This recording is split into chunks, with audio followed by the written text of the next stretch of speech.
Assalamualaikum warahmatullahi wabarakatuh. Selamat pagi. Hari ini saya akan menjelaskan terkait dengan analisis komparasi non-parametrik untuk dua kelompok independen atau tidak berpasangan. Uji komparasi non-parametrik, jadi seperti yang sudah dijelaskan di materi sebelumnya, ketika misalnya syarat uji T untuk normalitas, di mana itu sebuah uji asumsi yang wajib tidak terpenuhi, maka lakukan transformasi data. Jadi kalau misalnya ternyata data kita yang semula sifatnya interval atau rasio, namun setelah kita lakukan uji asumsi, uji normalitas ternyata tidak terdistribusi secara normal, maka hal yang kita lakukan selanjutnya adalah melakukan transformasi data.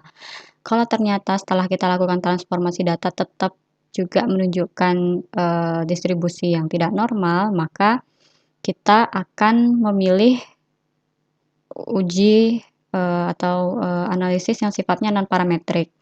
Nah, untuk uji non-parametrik yang sifatnya desainnya dua kelompok dan kedua kelompok tersebut tidak berpasangan atau independen, maka kita bisa gunakan Mann-Whitney. Ini untuk data dua kelompok tidak berpasangan yang skalanya ordinal atau bisa juga interval atau rasio dengan syarat dia memang tidak terdistribusi secara normal. Nah, untuk Mann-Whitney test yaitu merupakan non-parametric test yang digunakan untuk membandingkan dua kelompok. Jadi memang hanya untuk yang dua kelompok dengan desain between subject atau subjek yang benar-benar berbeda. Jadi subjek di kelompok 1 dengan subjek di kelompok 2 memang orang yang berbeda. Dan kemudian pada data DV-nya bisa merupakan skala ordinal atau bisa juga skala interval yang sudah diubah menjadi skala ordinal karena tidak memenuhi asumsi parametric test tadi.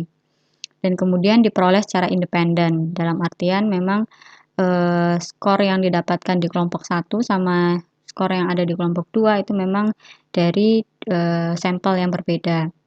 Kemudian Mann-Whitney test ini bisa dikatakan analog dengan independent sample t-test. Jadi kalau independent sample t-test di parametriknya, maka Mann-Whitney test ini untuk yang non parametriknya. Sama-sama dua kelompok dan dua kelompok yang berbeda, tapi bedanya kalau Mann-Whitney test untuk yang non parametrik, sementara kalau independent sample t-test itu untuk yang parametrik. Nah, ini bayangkan ada seorang dosen ingin melihat efektivitas dari metode pembelajaran yang dia terapkan, kemudian dia membandingkan nilai ujian antara mahasiswa di kelas A dengan mahasiswa di kelas B, di mana yang kelas A diberikan metode pembelajaran ceramah, sementara di kelas B diberikan metode pembelajaran studi kasus.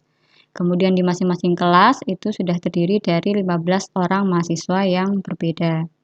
Nah, pertanyaan penelitiannya adalah apakah terdapat perbedaan prestasi belajar atau nilai ujian antara mahasiswa yang berada di kelas dengan metode pembelajaran ceramah dibandingkan dengan kelas yang metode pembelajaran studi kasus. Setelah dilakukan uji asumsi normalitas dan homogenitas, jadi untuk dua kelompok yang berbeda ada dua uji asumsi yang harus dipenuhi, yaitu uji normalitas sama homogenitas. Ternyata kalau misalnya tidak terpenuhi, ternyata datanya misalnya tidak terdistribusi secara normal, maka dilakukan transformasi data. Tapi setelah dilakukan transformasi data tetap juga tidak terdistribusi secara normal, maka kita gunakan non-parametric test, yang dalam hal ini adalah Mann-Whitney test, karena dia dua kelompok dan skalanya interval rasio atau ordinal. Kemudian langkahnya buka file di Jamovie, kemudian nanti pilih analysis, kemudian di test, kemudian pilih independent sample t-test. Kotak dependent variabelnya diisikan dengan variabel nilai, kemudian grouping variabelnya dengan variabel metode. Karena nilai di sini menjadi DV, sementara metode menjadi variabel bebasnya. Kemudian pada opsi tes dipilih Mann-Whitney U, kemudian pada hipotesis pilih sesuai hipotesis yang diajukan.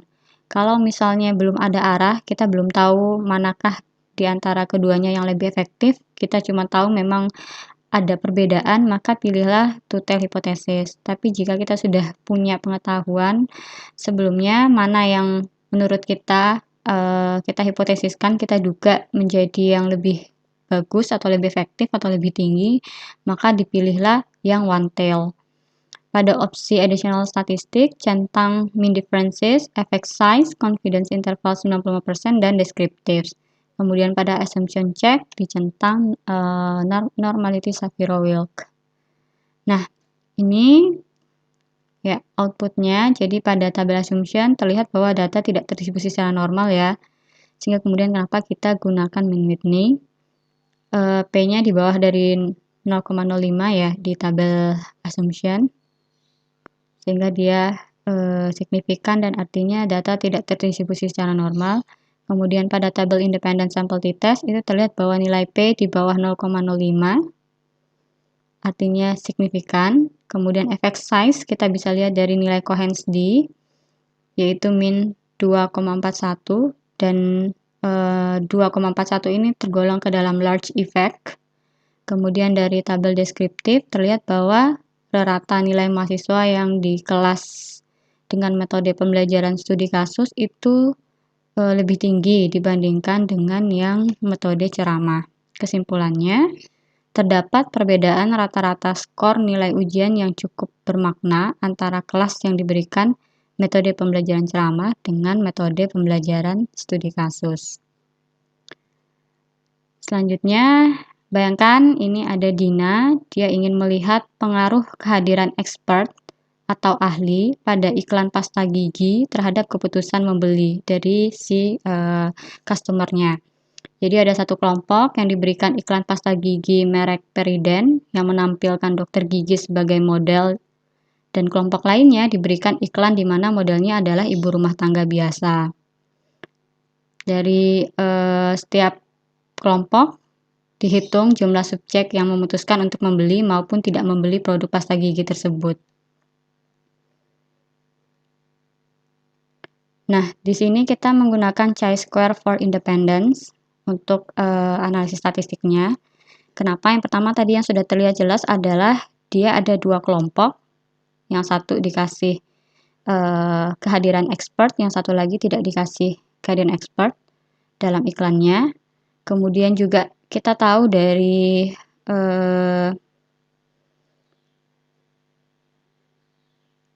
DV-nya, keputusan membeli antara membeli sama enggak. Jadi skalanya nominal ya.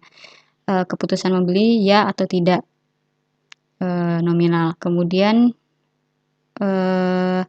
dua kelompok tersebut adalah kelompok yang berbeda. Jadi memang pembeli di kelompok 1 sama pembeli di kelompok 2 itu memang orang-orang yang berbeda. Jadi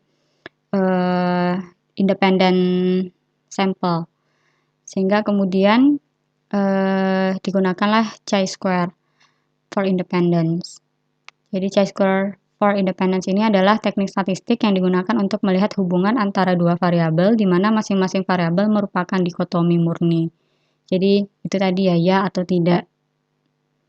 Terus kemudian yang satunya ada ahli atau tidak ada ahli. Kemudian membandingkan dua kelompok sampel yang diambil secara independen. Jadi memang dua kelompok yang benar-benar terpisah ya. Ada kelompok A yang dikasih iklan dengan expert, ada expert di dalam iklannya, sementara kelompok B yang tidak ada expert. Nah, kapan kita menggunakan chi-square for independence ini? Yaitu jika data DV merupakan variabel kategori, dua kategori atau lebih, seperti tadi ya atau tidak, atau bisa juga berupa frekuensi, selalu, jarang, tidak pernah. Kemudian memiliki skala pengukuran nominal. Analisis variabel kategorik tidak berpasangan atau chi-square. Jika data terdiri dari dua variabel, data dari tiap variabel dibuat matriks frekuensinya yang disebut dengan contingency table. Misalnya seperti ini ya, ada yang expert dan ada yang non-expert, kemudian ada yang ya membeli dan kemudian tidak, artinya tidak membeli. Nah, ternyata yang ada di kelompok yang diberikan iklan dengan dihadirkan expert, ternyata 8 orang memutuskan membeli, 2 orang memutuskan tidak membeli. Jadi ada 10, kemudian di non-expert, di kelompok yang diberikan iklan yang tidak ada expertnya, tidak ada ahlinya, itu 4 orang memutuskan untuk membeli ya, dan 6 orang memutuskan untuk tidak membeli atau tidak. Ini juga orang di dalam kelompoknya ada 10 orang. Jadi jumlah total sampelnya ada 20 dan masing-masing kelompok terdiri dari 10 orang. Nah, ini langkah analisisnya. Buka data di SPSS, pilih Analyze, Descriptive Statistic, kemudian Cross Tabs, masukkan variabel expert ke dalam row karena bertindak sebagai variabel bebas, kemudian masukkan variabel beli ke dalam bagian kolom karena dia bertindak sebagai variabel terikat. Setelah itu klik bagian statistik, centang chi-square, kemudian klik continue. Kemudian aktifkan lagi kotak sel, pilih Observe and Expected, lalu Continue, dan selanjutnya klik OK. Hasilnya seperti ini, jadi tabel 2 menunjukkan hasil uji chi-square. Nilai yang dipakai adalah nilai Pearson chi-square yang ada simbol A di atasnya. Dan nilai signifikansinya 0,068, jadi ternyata besar dari 0,05. Sehingga bisa dikatakan tidak signifikan. Artinya tidak terdapat hubungan antara kehadiran expert dokter gigi tadi di dalam iklan pasta gigi terhadap keputusan membeli pasta gigi. Ya, sekian dan terima kasih.